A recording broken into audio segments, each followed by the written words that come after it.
گزارش ہے کہ ویڈیو کو لاسٹ تک دیکھیں تاکہ بات پوری طرح سمجھ میں آئے۔ ڈیم بنا کے تو ہمارے لیے سنبھالنا مشکل ہو جائے. یہ تو ہم اسٹور ہی نہیں کرتے, بس چیختے رہتے ہیں بچے زیادہ پیدا ہو گئے تو پانی کم ہو جائے گا, ایسا کچھ کوئی کہانی نہیں ہے.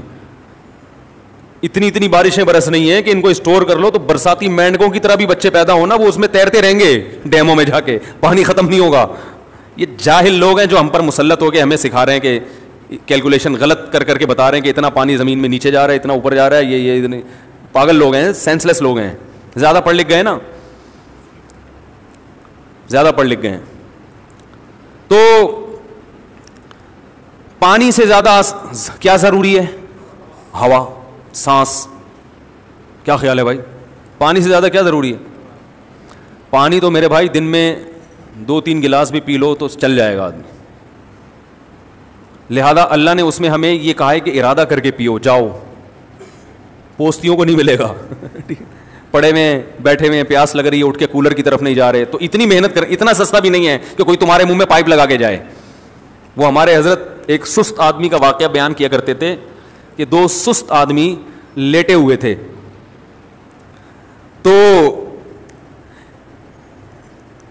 بیر آ کے گرا نا, بیری کے درخت کے نیچے لیٹے ہوئے تھے. ایک نے دوسرے سے کہا اوئے تو یہ میرے منہ میں اٹھا کے ڈال دے. دوسرا ڈال ہی نہیں رہا. تو اتنے میں ایک گھڑ سوار قریب سے گزرا, اس نے اس کو آواز دی, بھائی جان ذرا کام ہے. وہ آیا, کہہ رہا یار یہ بیر جو ہے نا میرے منہ میں اٹھا کے ڈال دو. اس نے کہا کمبخت تو اتنا نہیں کر سکتا کہ بیر اپنے منہ میں اٹھا کے ڈال لے, اور اگر نہیں ڈالا جا رہا تھا تو مجھے بلانے کی کہ یہ جو تیرے ساتھ لیٹا ہوا ہے اس کو بولتا نا. تو وہ دوسرا بولا میں کیوں ڈالوں اس کے منہ میں بیر. کہہ رہا میں لیٹا ہوا تھا, وہ ادھر آیا, کتا میرے اوپر پیشاب کرنے لگا, میں نے اس کو بولا ہٹا ہی نہیں رہا تھا. میں نے اس کو بولا کہ ہٹا ہی نہیں رہا تھا. میں نے کہا اب جب تو نے میرا کام نہیں کیا تو میں بھی تیرا کام نہیں کروں گا. ایک لڑکا سست تھا نا, تو ابا اس کے پریشان تھے. رفیع بھائی سن لیں اچھی طرح سے, ان کی بات نہیں ہے ویسے, ان کو سمجھانے کے لیے. یہ آگے لوگوں کو بتاتے ہیں نا ایسے واقعات, تو فائدہ ہوتا ہے لوگوں کو. تو وہ جو کام باپ بیٹے کو کہے وہ بیٹا کر کے ہی نہ دے. باپ تنگ آ گیا, یار اس کمبخت کو میں کیا علاج کروں. تو ایک دن ابا ایک مشین لے کر آیا,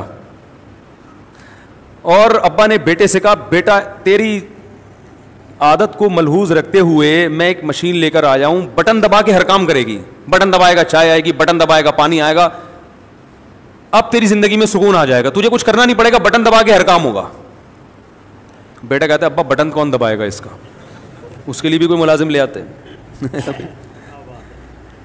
تو یہ سستی جو ہے نا, سستی جتنی پیدا ہوگی یہ بڑھتی چلی جاتی ہے. اگر آپ مشینی زندگی میں آنا چاہتے ہیں, خود کچھ نہیں کرنا چاہتے, تو کچھ دنوں کے بعد مشینوں کو استعمال کرتے ہوئے بھی آپ کو سستی محسوس ہوگی, جیسے کہ ہو رہا ہے.